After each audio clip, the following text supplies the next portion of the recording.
Good day, folks, and welcome to Journey of the Anointed with Mr. Buzz. I figure I might as well do all the topics all in one day that make me unpopular. So we're going to do another one.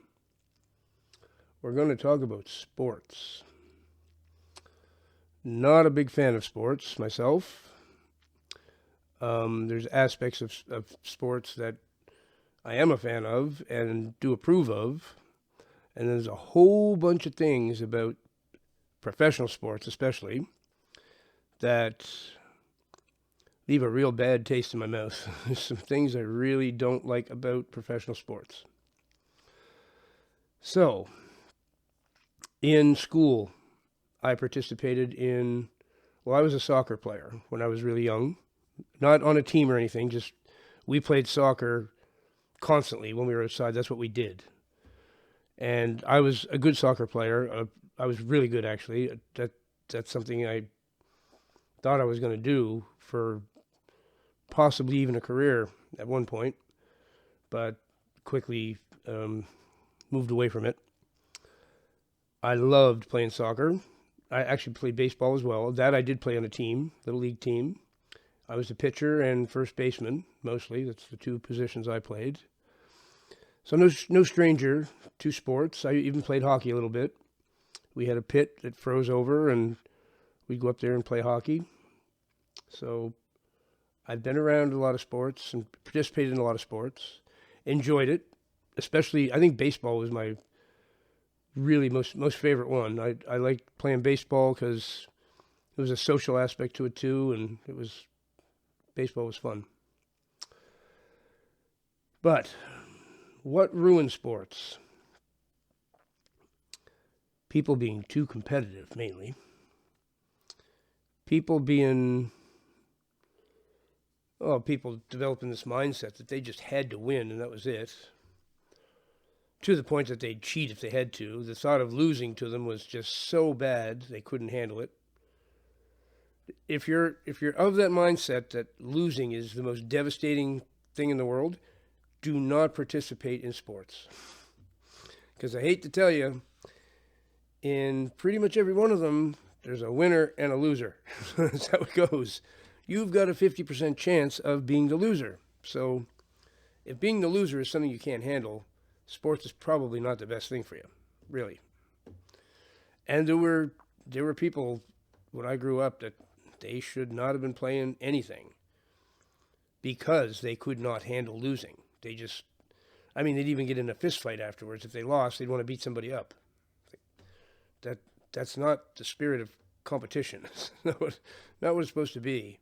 You beat me, so I'm going to beat you. Right, that's the mentality they had. And it did other things in our school. If you wanted status, it's a hierarchy in school. It always works out that way. Well, the jocks, the athletes, they're the ones up at the top, right? They've got physical might besides. If they're really athletic, they're probably the strongest and most able to dominate everyone else. They get the girls. The girls always go after the athletes. And the same with the girls. I mean, the girl athletes, they'd have their choice of whatever guys they wanted. So there was all that stuff, and that's typical and not the real reason I hate sports. And I shouldn't say hate sports. Not the real reason that I have a problem with sports. Now let's get to professional sports. Professional sports is what was once called bread and circuses. It is to be a spectacle to distract the population while government pulls a sleight of hand somehow, or you're worrying about the hockey scores and who won the game and who's going further in the playoffs now and blah, blah, blah. Well, you're concerning yourself with that. They're slipping through legislation. They're doing all kinds of things to make your life worse than it already is. But you didn't care and you didn't even know because you were worried about who was going to win the game last night. That's all that mattered to you. And people get so fanatical about this that this even causes violence. Soccer is really well known for this. Soccer game. A guy scored on his own net. Okay, this is years and years ago. I can't remember his name. It was a very famous incident. He scored on his own net and lost the whole thing, the whole shebang in that one move by scoring on his own net. Well, when he went home after this big tournament or whatever was over, he went home, the people in his country killed him. They literally killed him because he screwed it up and lost it. They killed the man because he screwed up and scored on his own net by mistake. It can happen. It's not worth... It shouldn't be. You shouldn't suffer by penalty of death for scoring on your own net in a soccer game. But that's literally what they did. They killed him. Okay, and there's other incidents where people have messed up and they know their home country is waiting for them to come home so they can get at them, get a hold of them. They won't even go home. They'll literally move and go somewhere else. It's not safe to go home now. Again, if you take sports this seriously, this is not for you. Okay? If you want to kill one of the people on the team when they get home because they lost the tournament somehow, you should not be watching sports. And there's a whole lot of people like this. Hockey. Here in Canada hockey is it. That's what everyone lives for. Not everyone, not me. I can't stand it. I remember what Jed Clampett said about hockey on Beverly Hillbillies. He's like, yeah, I was watching it, and geez, he said, I sent them some money. He said, I felt bad. He said, all these poor guys running around chasing after that same little piece of rubber, I'd just send them enough money they could all buy their own. That's brilliant. That's brilliant. I'm with Jed. You know, why are you all chasing that same one? I think it only costs $2 or $3 a piece.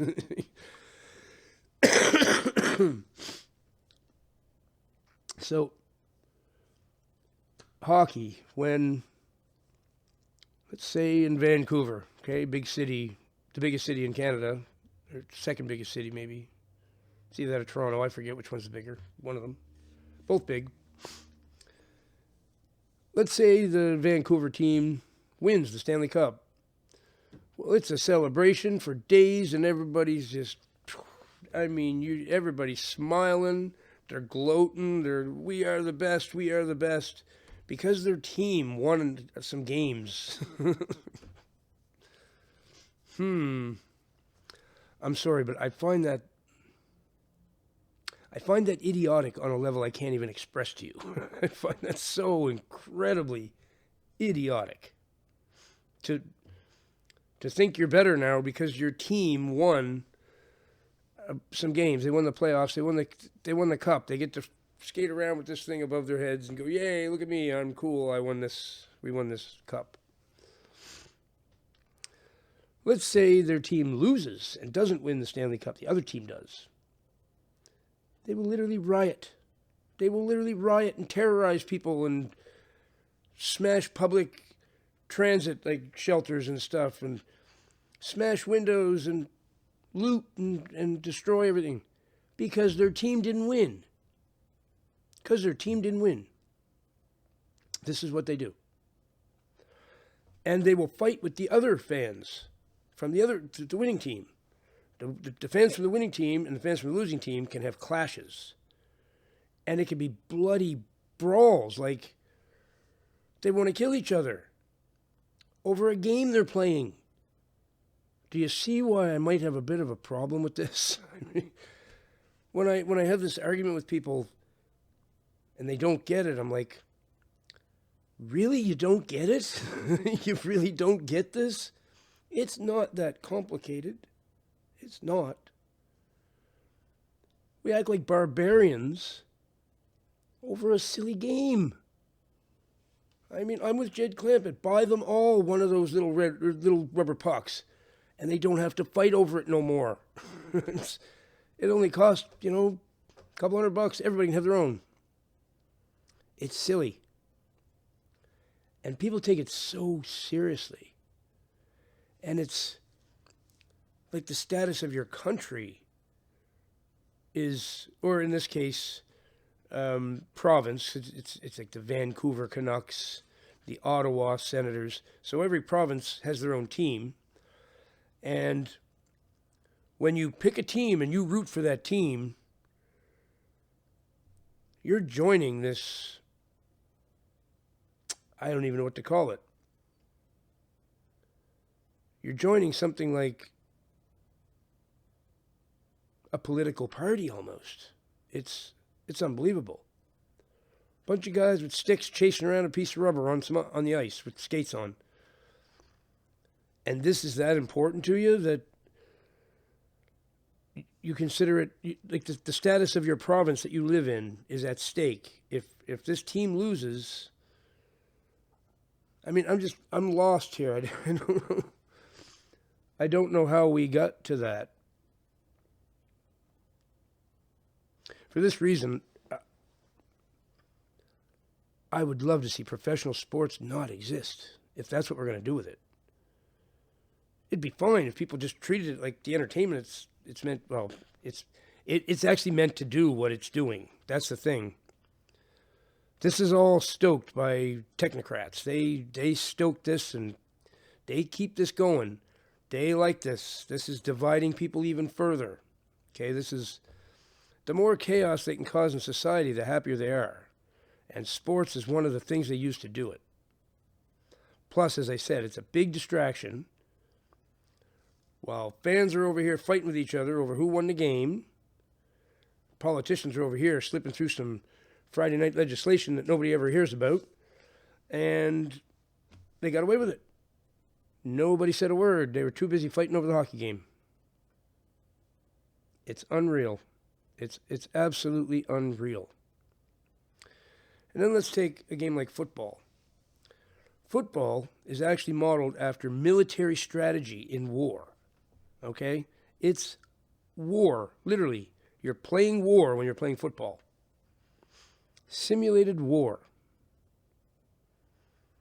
Unreal again. Is that going to help us achieve peace? We love war so much we made games out of it. Unreal. We must not want peace. We must want war. Otherwise we wouldn't do that.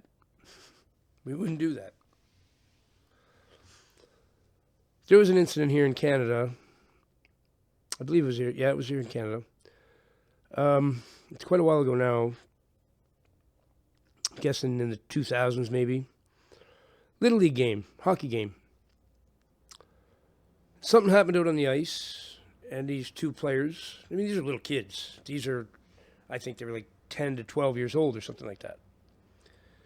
And two of them got in a scuffle, which can happen. I mean, kids playing together they can get in a little argument and slap each other, whatever, it happens. So these two kids get in a scuffle, and other kids sort of got involved, and it was quite a scuffle. One of the coaches instructed every player on the bench. He cleared the bench. He's like, out there, go get him. And he started a brawl with 10 to 12-year-olds. He instructed his team to leave the bench, get out there, and fight. Needless to say, he never coached another day of hockey in his life. Good. That's very good. I remember watching a video of him doing it. And he was quick, too. He didn't mess around. As soon as it started, he just like, go, get out there. And he was pushing them off get out there, fight. He was telling them to knock them out and everything. Little kids. Some of the parents were so mad that this coach had encouraged their kids to fist fight. He should have went to jail, in my opinion. I don't think he did. He lost his right to coach forever. He was never allowed to coach ever again. Proper. This is what happens. Hockey parents, they can be just as bad, actually. Some of the parents in that situation were mad at the coach. Other ones were on his side. Saying nothing should happen to you. You should still be that's the name of the game. That's how it is. They got to go out there and protect their teammates. Sure, we're going to teach 10 and 12-year-olds to have fistfights while they're on skates with blades that can slice you wide open. Sure, let's just get them fighting out there. That's a good idea. But hockey parents, you'll see, they'll be up in the stands and instructing their own kid. Give him a shot in the head. Give him a shot in the head. I've seen this with my own eyes and heard it with my own ears. Unbelievable what goes on. Sports can create a very, very volatile, violence-loving culture. And it can do it with children. Children watch Hockey Night in Canada. They want to be just like their favorite player. Well, what's their favorite player doing? Well, half the time he's doing this. He's dropping the gloves and they're fighting. That shouldn't even be allowed to happen in a game like that. You're not allowed to just get out of your car when you get an altercation on the road with somebody, a bit of road rage, whatever. You're not allowed to get out and start fighting them there. Why are you in a hockey game with the public watching you, televised all over the world? Why are you allowed to do it then? Because the people who put this stuff on are looking for ratings and they're sick and demented and they think that violence is good. It's entertaining. And now it's become such a violent culture. And sports is a big, huge part of it. Why that happened. So this doesn't make me popular, believe me, especially here in Canada. If you say anything about hockey, you might as well, you might as well insult their mother if you insult hockey. It's sacred to people. It's a game. It's a game. I mean, the Olympics had a bit of a political kind of thing to it too, originally, right? The ancient Olympic Games. Sportsmanship was mandatory. Sportsmanship was mandatory. There was none of this stuff that goes on now. We morphed into this over time. In my opinion, it's got to stop, or, well, we'll never get out of this. I'm a cycle breaker. That's what I'm here to do. This is one of the cycles I want to break. Violence in sports. It's not acceptable. I can't believe we think it's acceptable. It's not. And letting your child go and watch hockey and watch them fist fight, you're not watching hockey anymore. You're watching a street fight now, right? You're watching, in my opinion, you're watching two people commit crime because fighting is not really legal. You're not allowed to assault people. It's against the law. But it's fine when it's done in the context of a hockey game. I'll tell you one more story and then I'll end it because it's long here. It's almost 20 minutes now. But my last marriage, my ex-wife's family liked to go to hockey. They enjoy it. So I was encouraged to go once. And they knew I didn't like hockey, but come on, give it a chance. Okay, fair enough. And they're asking me, like, what is your problem with hockey anyway? Why don't you like it? I said, it's the violence. I can't handle the violence. So I'm just hoping, while we're at the game, that no fights break out. Because I can't stomach violence. I have such an aversion to it. It'll make me throw up. My body shuts down when I see people getting violent with each other. I cannot stand it. Okay, I'm a really weird person that way, but that's how I am. Wouldn't you know it, near the end of the game, not only a fight broke out, a vicious fight broke out right in front of us. Right in front of us. It couldn't have been any closer to us. And I'm like, oh, and I'm watching bang, fists hitting faces and blood coming out the nose, and I'm like, and I start to freak out. I couldn't deal with it. Well, of course, her family didn't think too much of that. I was a wimp. They were looking at their daughter like, what'd you marry? You married some kind of little wimpy little baby. He can't even handle a hockey fight. I'll never forget that. to be persecuted just because you don't like to watch people getting their faces pounded off really tells you there's something wrong. Something wrong. There really is. So that's my views on sports. I got more too, but that's all I got time for. So, like I say, this one doesn't make me popular at all. But like and subscribe if you enjoy my videos. Thanks for watching. Have a great day or night, depending on what it is where you are. And remember that Jesus Christ is the King of Kings.